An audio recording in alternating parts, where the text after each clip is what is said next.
যার ইনসুলিন বেশি থাকবে তার ওজন কমবে না। আমি এই নিয়ে কথা বলছি। এখন যারা ওই কাজগুলোর সঙ্গে জড়িত তারা নানান ভাবে আমাকে মনে করেন। বারডেম থেকে একটা বই দেওয়া হয়, সেখানে কিন্তু তাদের খাদ্যাভ্যাসের বিস্তারিত বর্ণনা দেওয়া আছে। যারা ওই বই ফলো করবে ওরা জীবনে কোনোদিন ভালো হবে না। সাধারণ মানুষের জন্য আপনি কাজ করছেন না একটা বিশেষ শ্রেণীর জন্য আপনি কাজ করছেন? রাতা মোরগের দাম আর দেশি মুরগির দাম আর হচ্ছে ফার্মের মুরগির দাম এক হবে? নামের পাশে FCPS ডিগ্রি ব্যবহার করেছেন। ও তাহলে ভুয়া ডাক্তার। হ্যাঁ, এমন ভাব যে নিউজটা যে মনে হচ্ছে আমার MBBS ডিগ্রি মনে হয় ভুয়া। এই জিনিসটা কি আপনার নিজস্ব ক্রিয়েশন নাকি আপনার কোনো প্রাতিষ্ঠানিক ডিগ্রি আছে এটার? কত মানুষ আমাকে ফলো করার পরে যাদের 12 বছর বাচ্চা হয়নি, বাচ্চা হয়েছে। প্রিয় দর্শক, শুরু করছি নিউজ 24 টেলিভিশনের নিয়মিত আয়োজন হেলথ অ্যান্ড ফিটনেস। আমরা আজকে স্টুডিওতে এমন একজন অতিথিকে আমন্ত্রণ জানিয়েছি যিনি একজন বাংলাদেশি চিকিৎসক। তিনি লাইফস্টাইল মডিফিকেশন নিয়ে মূলত কাজ করেন। এই ফিল্ডে কাজ করতে গিয়ে তিনি যথেষ্ট জনপ্রিয়তা পেয়েছেন এবং একই সঙ্গে যথেষ্ট বিতর্কিত হয়েছেন। আমরা বলছি ডক্টর জাহাঙ্গীর কবিরের কথা। তিনি আজকে আমাদের সাথে আছেন। ডক্টর জাহাঙ্গীর কবির, আপনাকে স্বাগতম আমাদের নিউজ 24 স্টুডিওতে। জি, আপনাদেরকে অনেক শুভেচ্ছা। আমরা প্রথমেই আপনার সম্পর্কে একটু জানতে চাবো যে আপনি নিয়মিত ভিডিও দিচ্ছেন এবং এটা আমি খেয়াল করেছি করোনার অনেক আগে থেকেই আপনি আপনার ভিডিওগুলো বেশ জনপ্রিয় এবং এই ভিডিওগুলো দিয়ে আপনি বেশ জনপ্রিয়তা অর্জন করেছেন। আবার সাম্প্রতিককালে বেশ বিতর্কেরও আপনাকে নিয়ে বিতর্ক সৃষ্টি হয়েছে। তো আপনি একজন বাংলাদেশি চিকিৎসক, আমি জানি যে মেইন ধারার চিকিৎসক হিসেবে আপনি পরিচিত, কিন্তু আপনি ফিল্ড হিসেবে আপনি বেছে নিয়েছেন মানুষের লাইফস্টাইল মডিফিকেশনকে। এই জন্য আপনাকে বলা হয় লাইফস্টাইল মডিফায়ার এবং আপনি JK লাইফস্টাইল লিমিটেডেরও চেয়ারম্যান। তো আমি জানতে চাচ্ছি যে আপনার যে জীবন মানে আপনার যে চিন্তা চেতনা এটা কোত্থেকে আসলো এবং আপনি এই লাইনটাকে কেন বেছে নিলেন? আমরা অতটুকু ইনফরমেশন জানি যতটুকু ডাক্তাররা আমাদেরকে জানান। সাধারণ মানুষ কিন্তু আসলে ওইভাবে মেডিকেলের বই পড়ে না। তো এই বিষয়টা যখন আমি পূর্ণাঙ্গভাবে কাজ করা শুরু করি তখন দেখা যাচ্ছে যে মানুষ, আমি যাকে এই পরামর্শগুলো দিচ্ছি ভালো হচ্ছে। তখন আমি চিন্তা করলাম যে আমরা এই পরামর্শগুলো কিভাবে মানুষের মাঝে ছড়াতে পারি। তখন আমি রিয়েল লাইফে রোগীদেরকে যেভাবে আমি পরামর্শ দিতাম, যেমন ধরেন একটা চিকিৎসা করতে আপনি ধরেন একটা অ্যান্টিবায়োটিক লিখতে আপনার একজন রেজিস্টার্ড চিকিৎসক দরকার, কিন্তু আপনাকে যদি বলি ভাই আর্লি ঘুমাবেন, ভোরে উঠবেন, বলে তো আমি ছোটবেলা থেকে জানি, এর জন্য তো ডাক্তার দরকার নেই। আপনাকে যদি বলি ভাই অল্প খান, বেশি খেয়েন না, তো হাদিসে আছে 1 ভাগ খেতে হবে। আপনাকে যদি বলি যে প্রসেসড জাঙ্ক ফুড অ্যাভয়েড করেন, তা আপনি বলবেন যে এটা তো সবাই অ্যাভয়েড করতে বলে। তো এখন একত্রিতভাবে হয়তো এই পরামর্শগুলো গুছিয়ে কেউ দেয় না। এখন গুছিয়ে দেওয়ার পরে আমি যখন দেখলাম যে এই পরামর্শগুলো ফেসবুকে দিয়ে দিলাম, ইউটিউবে দিয়ে দিলাম, যেভাবে আমি রোগীদেরকে বাস্তবে পরামর্শ দিই, ওরা ওখান থেকে ওই জিনিসগুলো মানার ফলে ওরা প্রচুর রিভিউ দিল যে আমরা ওজন কমাতে পেরেছি, আমার এখন ডায়াবেটিস নিয়ন্ত্রণে ওষুধ লাগে না। এভাবে আস্তে আস্তে সাধারণ মানুষের ভিতরে যে আগে ধারণা ছিল ওষুধ ছাড়া ভালো হবে না, ডায়াবেটিস সারা জীবনের রোগ এবং উচ্চ রক্তচাপ হলে মরার আগ পর্যন্ত প্রেশার ওষুধ খেয়ে যেতে হবে, এখন ওরা দেখলো যে আমার তো ওষুধ ছাড়া আমি ভালো আছি। তো এই জিনিসটা তারা কি আপনার ভিডিওগুলো দেখি তারা মানে তাদের জীবনধারা পরিবর্তন করতে পারছে না, তারা আপনার পর্যায়ে আসতে হয়েছে কোন বিষয়টা, কোন পর্যায়ে? প্রথমে হচ্ছে যারা ধরেন আমার কাছে এসেছে খুব অল্প মানুষই, কারণ আমাদের ফলোয়ার হচ্ছে লক্ষ লক্ষ। যেমন এই মুহূর্তে আমার ফেসবুকে 3.8 মিলিয়নেরও বেশি, অর্থাৎ 38 লাখেরও বেশি ফলোয়ার আছে এবং আমাদের ইউটিউব চ্যানেলে সাবস্ক্রাইবার আছে প্রায় 31 লক্ষ।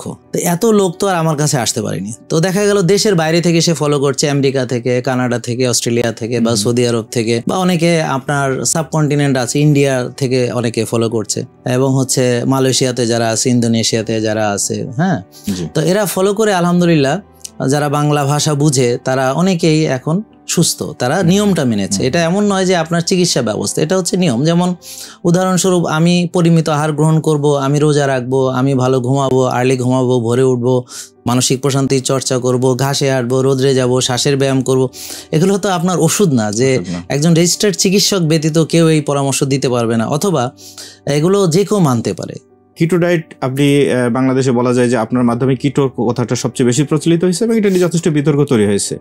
তো কিটো ডায়েট নিয়ে আসলে এত বিতর্ক কেন? কিটো ডায়েট সম্পর্কে যেটা জানি বিতর্কটা মূলত হচ্ছে যে আপনি কার্বোহাইড্রেট বাদ দিয়ে মানুষকে, অর্থাৎ ভাত টোটালি খাবে না বা কার্বোহাইড্রেট খাবার টোটালি খাবে না, এরকম একটা ধারণা মানুষের আছে যে কিটো ডায়েটে এটা হয়। এবং কিটো ডায়েট প্রয়োগ করার ফলে কিছু জটিলতা মনে হয় তৈরি হয়েছে। এটা আমাদের এখানে এক ডক্টরও একটা টক শোতে বলে গেছেন যে অনেক রোগী পাচ্ছে কিটো ডায়েট ফলো করে তাদের ডায়াবেটিস থেকে কিডনির সমস্যা দেখা দিচ্ছে এবং একটা রোগী সম্ভবত মারাও গেছে, এরকম মিডিয়াতে এসছে। এটার কতটুকু সত্য?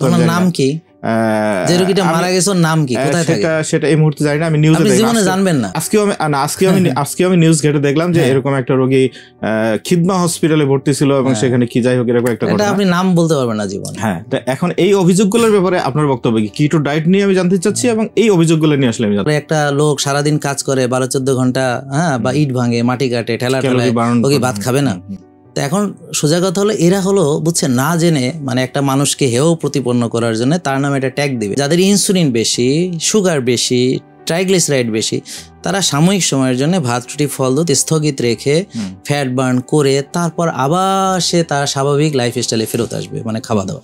তো একটু আগেই তো আমি বললাম একটা নির্দিষ্ট টাইম। এখন এটা বুঝবেন কিভাবে? এখন ডাক্তাররা যেগুলো বুঝে না বা পুষ্টিবিদরা যেগুলো বোঝে না, যে তারা কখন একটা রোগীর ভাত বন্ধ করবে আর কখন চালু করবে, এইটা তারা বুঝে না, কারণ তারা হোমা আইআর করায় না, তারা ইনসুলিন করায় না, আর তারা টিজি কমায় ওষুধ দিয়ে, টিজি খাবার দিয়ে বা লাইফস্টাইল দিয়ে কমায় না। এই ব্যাপারে তারা জানে না, বা জানলেও এই বিষয়ে প্র্যাকটিস তারা করে না। এই জন্যে তারা বুঝতে পারে না। এখন বলে কি যে আমি নাকি কাউরে ভাত খাইতে দেই না। তাহলে প্রশ্ন হলো, আমি নিজেই তো ভাত খাই, হ্যাঁ, এই একটু পরেই আমি ব্ল্যাক রাইস দিয়ে ভাত খাবো, হ্যাঁ, তাহলে আমি সবার ভাত বন্ধ করে একা একা খাবো, তা কেমন কথা?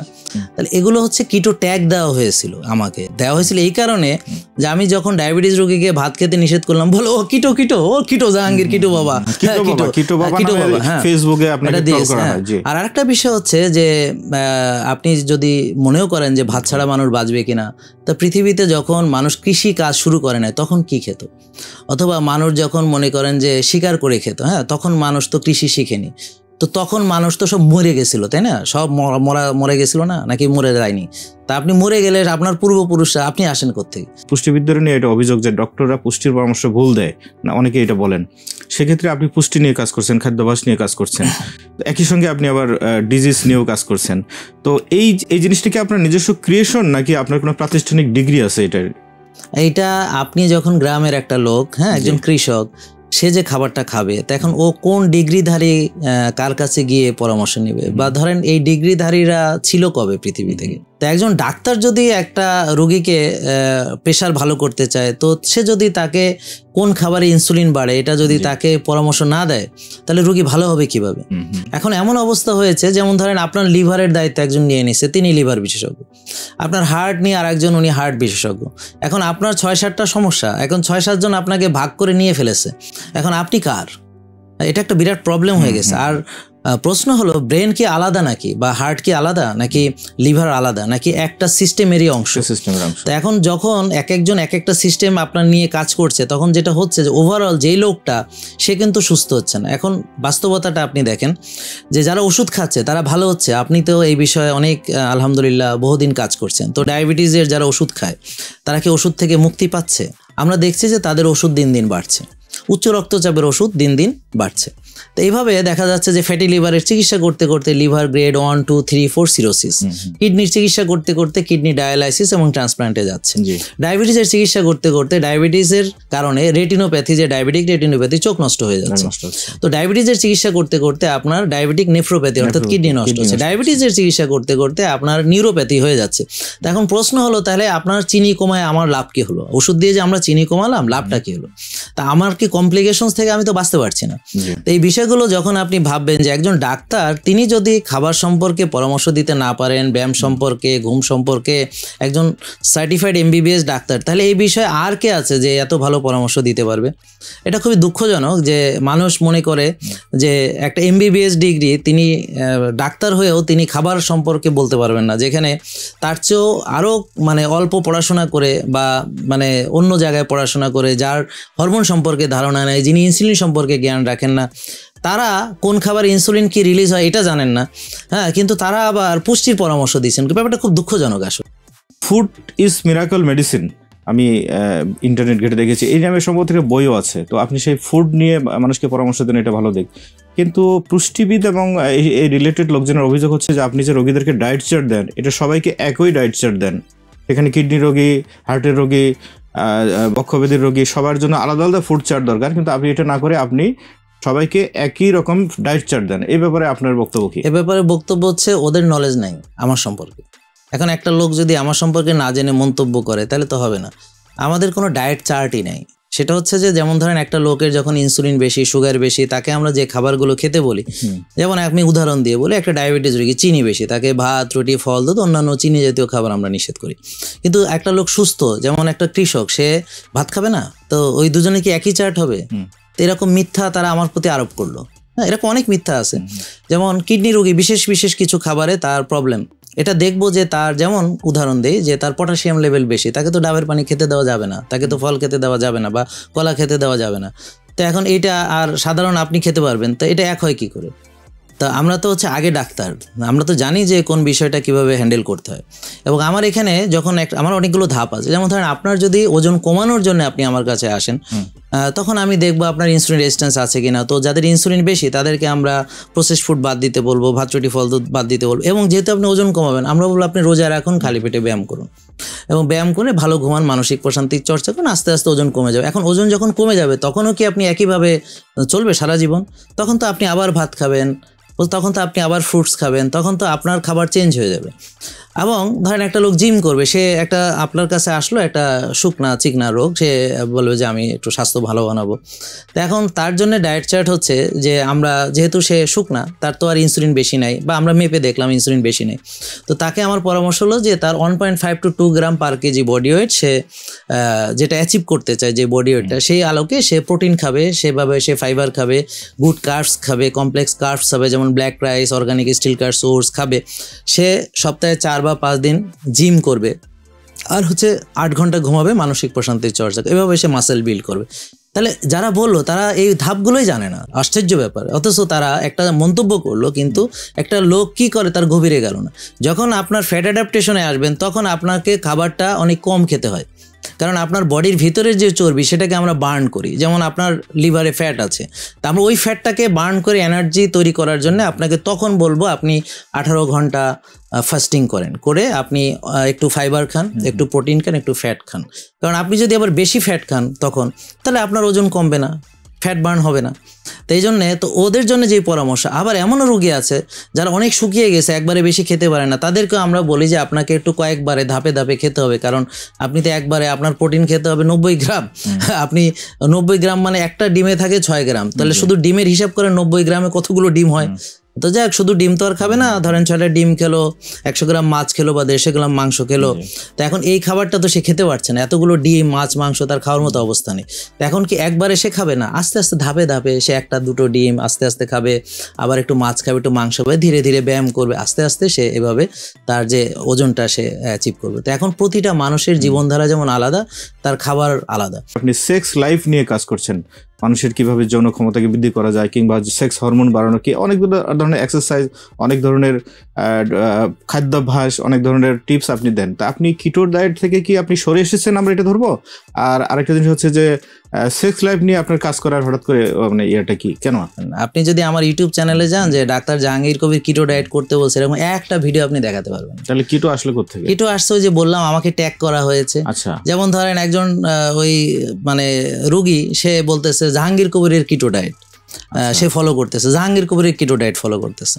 আপনারা ওই টার্মটা ইউজ করতেন না? হ্যাঁ, আমি কখনো ইউজ করিনি, এটা আমাকে ট্যাগ করা হয়েছে। মনে করবেন যখন আপনাকে কেউ হেয় প্রতিপন্ন করতে চাইবে, তখন আপনাকে এমন একটা ট্যাগ দিবে, যেই ট্যাগ দিয়ে আপনাকে অনেক কিছু করা যায়। যেমন ধরেন কিটো ডায়েট, যেমন একজন কৃষক কিটো ডায়েট করলে মরিয়ে যাবে ও না খেয়ে, ব্যাপারটা বুঝতে পারছেন? কারণ ওর তো আসলে বুঝতে হবে যে অতটা প্রোটিন খাওয়ার ওর সামর্থ্য নাই, ব্যাপারটা বুঝতে পারছেন? এমন না যে আপনি কার্বস না খেলে মারা যাবেন, কিন্তু ওই লোকটা খাবে কিভাবে এত মাছ, মাংস, তেল? ভাই, ও তো ভাত, ডাল, আলু ভর্তা, মরিচ ডলা দিয়ে খাইয়া, হ্যাঁ, আবার সারাদিন কাজ করে আবার এরকম কিছুই খাবে। ওর পক্ষে কি ভাই মাছ, মাংস, ডিম অ্যারেঞ্জ করা সম্ভব? অনেক সময় তো খেতেও পায় না। তো এই জন্য ব্যাপারটা সম্পর্কে আসলে আমাদেরকে ভালো করে জানতে হবে যে একটা আমরা কোন ডায়েট কার জন্য। সে ফর এক্সাম্পল, আপনি কায়িক শ্রম করেন না, আপনি সারাদিন, আমরা কি করি, বসে থাকি, মানে হয়তো ল্যাপটপের সামনে বসে থাকি, বা এখন আমরা বসে আছি, আমি রুগী দেখে আসলাম, হ্যাঁ, ওখানে বসেছিলাম, আপনি একটু পরে এডিটিং হয়তো বসবেন, তাহলে দেখেন আপনি সেডেন্টারি লাইফস্টাইল লিড করছেন। এখন যারা কৃষিকাজ করেছে 12-14 ঘন্টা, তারা ভাত যেভাবে খেয়েছে, এখন আপনি ভাত তো খাচ্ছেন, সঙ্গে আরও 6 বেলা খাচ্ছেন, যেটা তারা করেনি। পিজা বার্গার খাচ্ছেন, তারা খায়নি। হ্যাঁ, কোক কেক খাচ্ছেন, তারা খায়নি। তো এখন এই জিনিসগুলো যাবে কোথায়? এখন প্রতিটা মানুষের লাইফস্টাইলের সঙ্গে তার খাবারটা নির্ভর করবে। ধরেন মেডিটেরিয়ান লাইফস্টাইল একরকম, তাদের খাবার একরকম, মরুভূমিতে আর একরকম, তাদের খাবার একরকম। আবার যেখানে মনে করেন বরফের তলায় ইমোরা, মানে যারা বরফের ঘর করে যারা থাকছে, হ্যাঁ, তো তাদের খাবার তো এক না। তাই জন্য প্রতিটা মানুষ তার লাইফস্টাইলের সঙ্গে খাবারটা রিলেটেড থাকবে। তো এখানে আমরা কখনোই বলিনি যে কিটো ডায়েট আমার উপরে আরোপ করা হয়েছে, আমাকে ট্যাগ করা হয়েছে, আশা করি বুঝতে পেরেছেন।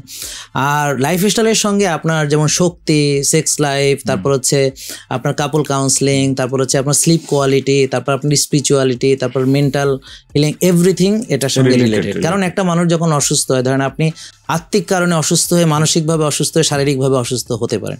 আবার আপনার ক্যান্সার ধরা পড়েছে, আপনি মানসিকভাবে অনেক ডিপ্রেশনে থাকবেন। আবার ডিপ্রেশন থেকে হতে পারে অনেক রোগ, যেমন আপনার টেনশন, রাত জাগছেন, ঘুমাতে পারছেন না, প্রেশার বেড়ে গেছে, এবার ডায়াবেটিস বেড়ে গেছে, এবার এর কমপ্লিকেশনগুলো চলে এসেছে। তার মানে শুধুমাত্র টেনশন করে রাত জেগে আপনি পেলেন এতগুলা রোগ। তাই জন্য আমাকে যখন কাজ করতে হয় যে এখন এই সেক্স লাইফের বিষয়টা হচ্ছে, এখন যখন তার কারো ডায়াবেটিস হয়, তখন তার চিনি বেড়ে যায়, তখন তার ইনসুলিন বেশি থাকে, তখন তার এনার্জি প্রোডাকশন হতে পারে না, তখন তার ইরেকটাইল ডিসফাংশন হয়। জেনে অবাক হবেন যে কত মানুষ আমাকে ফলো করার পরে যাদের 12 বছর বাচ্চা হয়নি, বাচ্চা হয়েছে, তারা নিজের মুখে বলেছে 8 বছর বাচ্চা হয়নি, বিয়ের পরে বাচ্চা হয়েছে, গর্ভবতী হয়েছে। তার মানে কি আমি এখন ইনফার্টিলিটি নিয়ে কাজ করি? তো এখন ব্যাপারটা হচ্ছে যে আপনি যদি সুস্থ থাকেন, আপনার স্বাভাবিকভাবে বাচ্চা হবে। আপনি যদি সুস্থ থাকেন, একজন পুরুষ 90-100 বছর পর্যন্ত সে সত্যিকারের পুরুষ থাকবে। এখন আমরা যে পুরুষত্ব হারাচ্ছি তার প্রধান কারণ হচ্ছে আমার খাবার ঠিক নেই, আমি প্রসেসড ফুড খাই, আল্ট্রা প্রসেসড ফুড খাই, আমি শক্তির চর্চা করি না, আমি রাত জাগে, আমি টেনশন করি, আমি ব্যায়াম করি না, এবং আমি রোদে যাই না, আমি ঘাসে হাঁটি না, আমার পেস আছে, পিস নাই। তো আলটিমেটলি এটা হচ্ছে তার কারণ। আপনার প্রচলিত অ্যাক্টিভিটিস নিয়ে অনেক অভিযোগ আছে। বাংলাদেশের ডক্টরদের একটা অর্গানাইজেশন 2021 সালে সম্ভবত আপনার বিরুদ্ধে একটা অভিযোগ করছে, আপনি অপচিকিৎসা করছেন। আবার রিসেন্টলি আমরা মিডিয়াতে দেখলাম যে বিএমডিসি থেকে Bangladesh medical and dental council, যারা ডাক্তারদের অথরিটি বোর্ড, যারা ডাক্তারকে সার্টিফাইড করে, রেজিস্ট্রেশন দেয়, তারা আপনাকে অভিযোগ করেছেন আপনি নামের পাশে FCPS ডিগ্রি ব্যবহার করেছেন। দেখাতে পারবে এটা কি আসলে সত্য কিনা, এবং বিষয়টা দেখাতে পারবে কোথাও? যেমন মানুষ কোথায় ডিগ্রি ব্যবহার করে, আমার যে প্রেসক্রিপশন প্যাড, হ্যাঁ, বা আমার যে কার্ড, এগুলো দিত, তাই না? তো আমার তো এখানে কোথাও আমি কোনোদিন FCPS ব্যবহার করেছি, এটা আমি মিডিয়ার জগতে আসি না, আমাকে তো সবাই এমনিতেই চিনে। তো কোনো একটা লোক কোনোদিন মানে কখনো বলতে পারবে? আপনি জানেন কিনা যে আপনি কি দাঁড়ান, আপনি আমাকে কি হিসাবে জানেন, যে নর্মাল MBBS ডাক্তার নাকি বিশেষজ্ঞ ডাক্তার? FCPS ডাক্তার, তাহলে আপনারা সবাই তাই জানেন তো। তো এখন আমি এরকম মিথ্যাচার করব, বা আমার নামের পাশে নাকি আমি কি প্রফেসর লাগিয়েছি, তো এই ধরনের ঘটনাগুলা আসলে খুবই দুঃখজনক এবং লজ্জাজনক। কারণ হচ্ছে BMDC যখন এই কথাগুলো বলে, তখন অনেকে BMDCকে একটা ভালো প্রতিষ্ঠান মনে করে সেটাকে বিশ্বাস করে, এবং তারা যে হেডিংটা করেছে খুবই দুঃখজনক, যে বলছে যে ভুয়া ডিগ্রি ব্যবহার, মানে এটা হেডিং করেছে। তার মানে এমন ভাব যে নিউজটা, যে মনে হচ্ছে আমার MBBS ডিগ্রি মনে হয় ভুয়া।